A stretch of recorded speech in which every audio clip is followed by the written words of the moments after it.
சதுரங்க பிரியர்கள் அனைவருக்கும் வணக்கம்.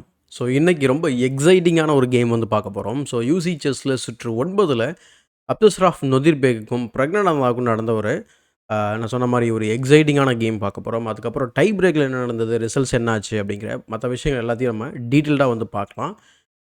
இந்த கேமை பார்க்கறதுக்கு முன்னாடி ஒரு ரெக்வஸ்ட் என்ன அப்படின்னா, நீங்கள் சப்ஸ்கிரைப் பண்ணாமல் வீடியோஸ்லாம் பார்த்துட்டு இருக்கீங்க அப்படின்னா சப்ஸ்கிரைப் பண்ணிட்டு பெல் பட்டனை ப்ரெஸ் பண்ணி வச்சுக்கோங்க. அண்ட் இப்போ இந்த கேமை பார்க்க ஆரம்பிச்சிடலாம். இந்த கேமில் பிரக் வந்து பிளாக் பீசஸ் வந்து ஹேண்டில் பண்ணிட்டு இருக்கிறாரு. ஸோ நொதிர்பேக் வந்து பார்த்தீங்கன்னா கேம் வந்து E4 ஓப்பன் பண்ணுறாரு. இங்கே நம்ம வந்து சிசிலியன் டிஃபென்ஸ் பார்க்குறோம், ஷார்ப்பான ஒரு டிஃபென்ஸ்.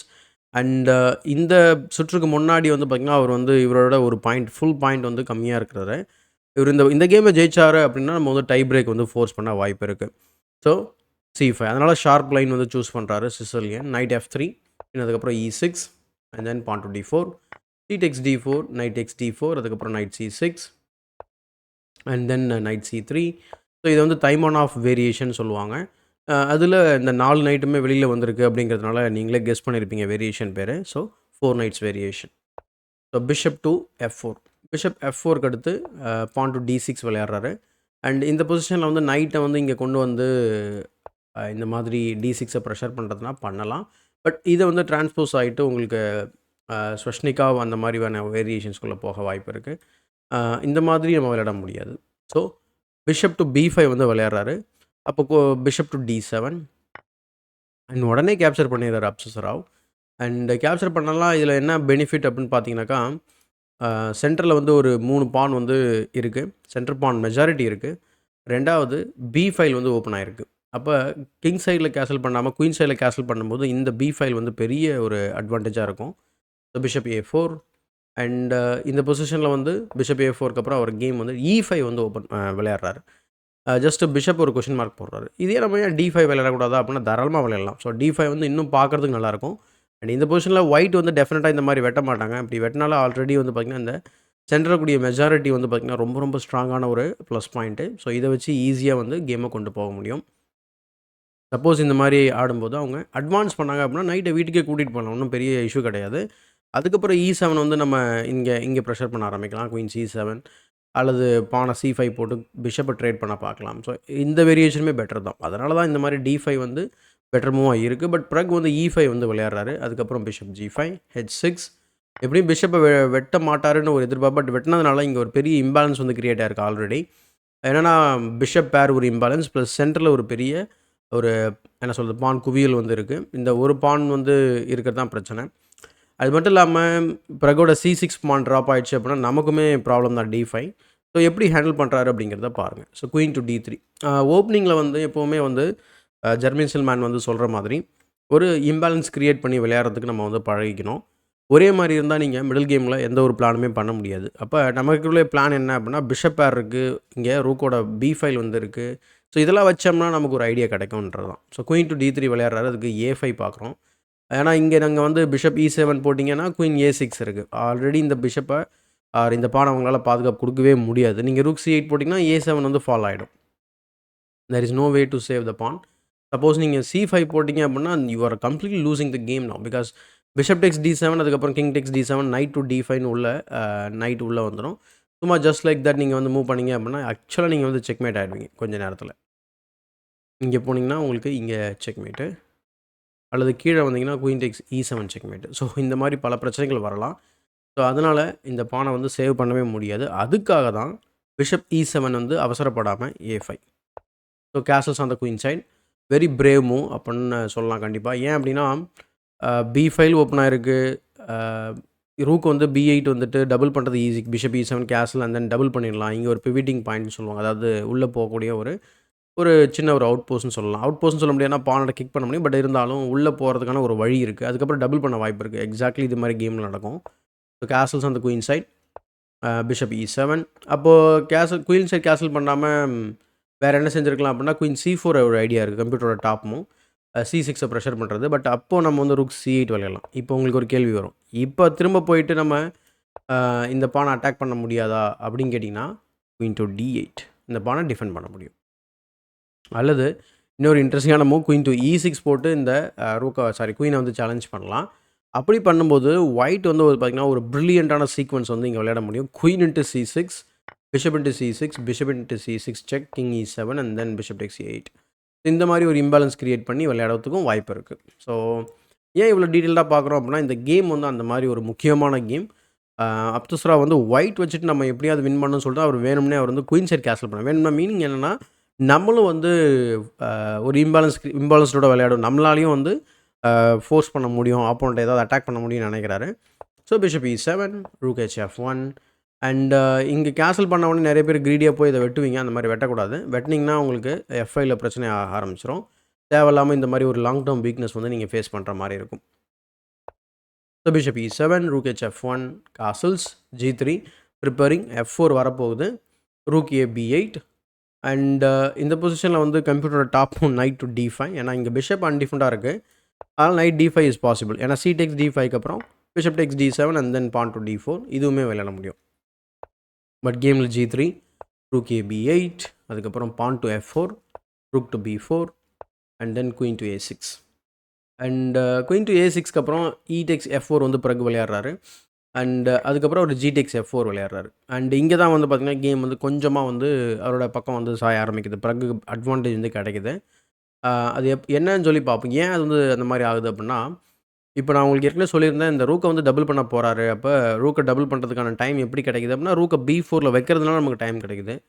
இப்போ இந்த ரூக்கை இங்கே வைக்க விடலை அப்படின்னா நம்மளால் வந்து ரூக்கை டபுள் பண்ண முடியாது. அதனால் இந்த ஒரு இன்பிட்வீன் மூவ் மாதிரி இதை இன்சர்ட் பண்ணுங்கன்னு சொல்லி கம்ப்யூட்டர் சொல்லுது.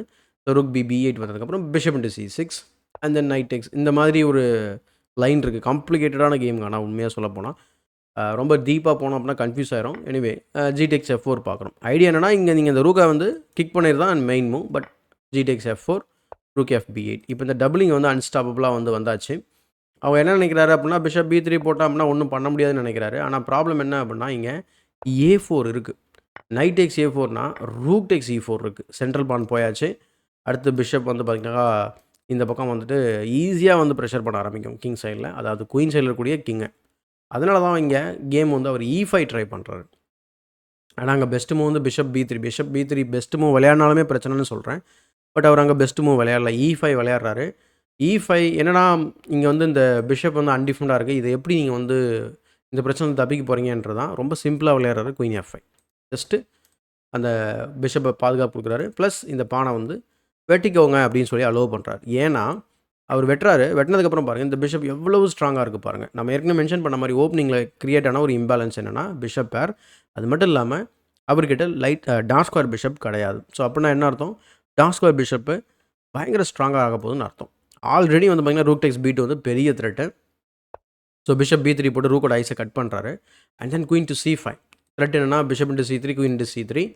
அதுக்கு ரூக் FE1 விளையாடுறாரு. அண்ட் இந்த பொசிஷனில் சில கம்ப்யூட்டரோட மூவ்ஸ் நம்ம வந்து கன்சிடர் பண்ணலாம். எக்ஸாம்பிளுக்கு ரொம்ப நேச்சுரலான மூவ், நைட் A4 போட்டு நம்ம இங்கே அட்டாக் பண்ணவும் செய்யலாம், இதையும் டிஃபெண்ட் பண்ணலாம்னு நினச்சிங்க அப்படின்னா ரூக் டேக்ஸ் A4. ஏன்னா நீங்கள் பிஷப் இன்ட்டு A4 அடிச்சிங்கன்னா குயின் E3 செக். ஆக்சுவலாக உங்களுக்கு நீங்கள் செக்மேட் ஆக போகிறீங்க. ஸோ பில்ஸ்பரிஸ் மேட் மாதிரி.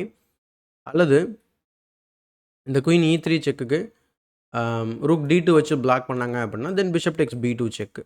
ஸோ கிங் B1 வந்தாகணும். அதுக்கப்புறம் பிஷப் C3 போட்டு இந்த பக்கம் எல்லாத்தையும் கவர் பண்ணிவிட்டு மேடை ரிட்டர்ன் பண்ணலாம். இதுக்கு ஸ்டாப் பண்ணுறதுக்கு ஒரே வழி என்னென்னா, பீசஸ்லாம் கொடுத்து தான் ஸ்டாப் பண்ண முடியும், ஆர் டிலே பண்ண முடியும், ஸ்டாப் பண்ண முடியாது. ஸோ அதனால் நைட் A4 ஒர்க் அவுட் ஆகாது. இதுதான் வந்து லாஸ்ட்டு கிரிட்டிக்கல் மொமெண்ட்னு வச்சுக்கோங்களேன். அடுத்த ஆப்ஷன் வந்து ரூக் டு D3. ஏன்னா நைட்டுக்கு டிஃபென்ஸு கூட கொடுக்கலாம்ல. ஆனால் ரூக் D3னா பிஷப் C8. ஏன்னா ரூக் D3னால இந்த டயகனல் ஃபுல்லாகவே கட் ஆகிடுச்சு. ஸோ குயின் வந்து ட்ராப் ஆகிடும். சரி, குயின் தானே ட்ராப் ஆகுது, நம்ம ஏன் வந்து குயினையே D3 ஆடக்கூடாது அப்படின்னு நினச்சிங்கன்னா தென் பிஷப் F5. பிஷப் F5 இருக்குது. அப்போ திரும்ப நீங்கள் வந்து குயினை மூவ் பண்ணுற மாதிரி தான் இருக்கும். லெட்ஸே நீங்கள் வந்து குயினை வந்து G3ல போடுறீங்கன்னா தென் அகெயின் A4 அண்ட் நீங்கள் கேன்சல் பண்ணிங்க அப்படின்னா we can crash through. Rook tax B2, rook tax A4 எல்லாமே வின்னிங் மூவ் தான். ஏன்னா ரூக் டேக்ஸ் A4க்கு நீங்கள் நைட்டில் வெட்ட முடியாத நம்ம மேட் இன் 1 த்ரெட் இருக்குது. ஸோ பயங்கரமான ஒரு கிரிட்டிக்கல் மொமெண்ட் இந்த கேமில். ரூக் FE1 ஆடுறாரு. அதுக்கு பிஷப் டேக்ஸ் C3 டார்க் ஸ்கொயரை கம்ப்ளீட்டாக வந்து அடித்து நொறுக்கிடுறாரு.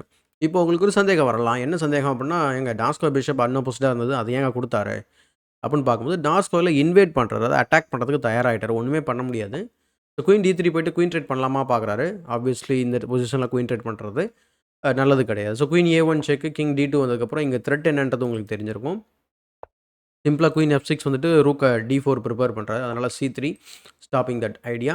And then bishop F5. So before இதை ரியாக்ட் பண்ணுறதுக்கு முன்னாடி பிஷப் F5 போட்டு குயினை வந்து த்ரெட்டன் பண்ணுறாரு. அண்ட் இந்த பொசிஷனில் ரொம்ப எதிர்பார்க்காத ஒரு நகர்வு, குயின் டேக்ஸ் F5. அதாவது டாப் மூவ் வந்து குயின் G3 இருக்குது. அதுக்கப்புறம் குயின் டேக்ஸ் D6 செக்கு. அதுக்கப்புறம் நம்ம இந்த பிரச்சனை வந்து வெளில வந்துடலாம்னு வச்சுக்கோங்களேன். அதாவது துல்லியமாக விளையாடணும் ஒயிட் ஆனால் வந்து குயின் டேக்ஸ் F5 விளையாடுறாரு. So queen takes F5 and வேறு என்ன மூலம் நம்ம கன்சிடர் பண்ணலாம்னா queen G3 queen E3 try பண்ணலாம். சப்போஸ் குயின் E3 போட்டிங்கன்னு சொன்னால் தென் குயின் டேக்ஸ் D6 செக்கு. இப்போ ஒரு இதில் நிறைய டீப் லைன்ஸ் இருக்குது. எக்ஸாம்பிள் நீங்கள் கிங்கை வந்து E2 போட்டிங்க அப்படின்னா then bishop G4 cheque and தென் அதுக்கப்புறம் கிங்கை வந்து இந்த ஃபைல் தான் போயாகணும். அதுக்கப்புறம் வந்து இந்த பான் வந்து செக்கோட ஃபாலோ ஆகும். அந்த பிரச்சனையை புரிஞ்சுக்கிட்டு நம்ம கிங்கை C1ல் ட்ரா பண்ணுறோன்னு வச்சுக்கோங்களேன். Then rook takes B3 brilliant rook sacrifice or queen sacrifice take பண்ணிங்க அப்படின்னா தென் ஃபியூ மூவ்ஸில் ஆர் 2 மூவ்ஸில் செக்மேட் ஆகிடுவீங்க. ஸோ நிறையா லைன்ஸ் இருக்குது, ஃபுல்லாக காம்ப்ளிகேட் பண்ண தேவையில்லை. ஸோ அதனால் குயின் டேக்ஸ் F5 ஆடுறாரு. ஸோ ஏன் வந்து குயினை கொடுக்கணும் அப்படின்னா இந்த மேட் ஆடக்கூடாது அப்படின்றதுக்காக கொடுக்குறாரு. இந்த இம்பேலன்ஸ் மூலிமா நம்ம வந்து பெட்டராக இருக்கும் அப்படின்றது தான் அவரோட ஐடியா. அண்ட் இமீடியட்டாக குயின் டேக்ஸ் F5மே விளையாடலாம். பட் இங்கே பார்த்தீங்கன்னா ஒரு ப்ரில்லியண்ட்டான ஒரு ஐடியாவை அன்லீஷ் பண்ணுறாரு. Rook to D4 check. What is the plan அப்படின்னு கேட்டிங்கனாக்கா, இந்த பொசிஷனில் வந்து அவர் இந்த பானெல்லாம் இங்கே வெட்டும்போது இந்த ஃபைல் வந்து க்ளோஸ் ஆகிடுது. அப்போ இந்த பானோட ஸ்ட்ரென்த் வந்து பார்த்திங்கன்னா குறைஞ்சிடுது. அதுக்கப்புறம் நம்ம ஈஸியாக கலெக்ட் பண்ணிக்கலான்றதான் ப்ரகுட் ஐடியா. கேமில் தான் நடந்திருக்கு. அப்படி செக்கு கொடுக்கும்போது கிங்கை நம்ம வந்து C2 போட்டோம்னா ரூக் இன்ட்டு D1 செக்கு போட்டு அதுக்கப்புறமா நம்ம வந்து குயினை வெட்டிக்கலாம். அதுக்கப்புறம் இந்த பானை சமாளிக்க முடியுன்றதான். So C takes D4, queen takes F5, king C3, queen D7, rook E5 and then queen takes D6. அதாவது அப்சரா வந்து நம்பிக்கிட்டு இருந்த ஒரே பான் அந்த ஒரு பான் மட்டும்தான். ஸோ அந்த பானமே போயாச்சு. ஸோ ரூக் D1 இன்னும் ஈஸி கிடையாது. கேம் கன்வெர்ட் பண்ணுறது அவ்வளோ ஈஸி கிடையாது. ஸோ த்ரெட் ஆஃப்டர் த்ரெட் வந்து இங்கே பண்ணிக்கிட்டே இருக்காரு. So king F8, king D3, அடுத்து இங்கே pressure. So rook 1 E4, queen B4, pawn F5 and then A4 threatening the bishop வந்து மூவ் பண்ணதுக்கப்புறம் குயின் B1 செக்கு.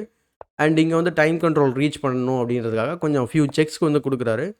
இந்த மாதிரி செக்காக கொடுத்துட்டு குயின் C1 செக் வைக்கிறாரு. அதுக்கப்புறம் king to D3, queen to D1 check. அப்புறம் 40 மூவ் வந்து ரீச் ஆகிடுது. அதுக்கப்புறம் 30 மினிட்ஸ் வந்து கிளாக்கில் ஆட் பண்ணுறாங்க. அதுக்கப்புறம் queen A1 check. So queen A1 செக்குக்கு கிங் D3 போகிறாரு. பின் அதுக்கப்புறம் queen B1 check and then king C3. இந்த பொசிஷனில் வந்து நம்ம வந்து ரூக்கை கொண்டு வந்து செக்மேட் பண்ணலான்னு பார்த்தா நமக்கு பேக் ரேங்க் வீக்னஸ் இருக்குது. அதை தடுக்கிறதுக்கு சிம்பிளாக என்ன பண்ணுறாரு, G6 போட்டு பேக் ரேங்க் வீக்னஸை இது பண்ண பார்க்குறாரு. அண்ட் இங்கே நிறைய காம்ப்ளிகேஷன்ஸ் இருக்குது. இன்னமும் பொசிஷன் நாம் நினைக்கிற அளவுக்கு ஈஸி கிடையாது கன்வெர்ட் பண்ணுறது. ஏன்னா கேமில் வந்து F into G6 அடிக்கிறாரு. நிறைய பேருக்கு தோணும் இந்த F6 போட்டால் என்ன ஆகும் அப்படின்னா, ஏன்னா இந்த பேக் ரேங்க் வீக்னஸ் இன்னமும் இருக்குது இல்லையா அப்படின்னு சொல்லி பார்த்தோம்னா குயின் A1 செக்கு, கிங் லைட் ஸ்கோரை வர வச்சதுக்கப்புறம் செக் பண்ணி இந்த பீஸை எடுத்துடலாம், அந்த பானை எடுத்துடலாம்.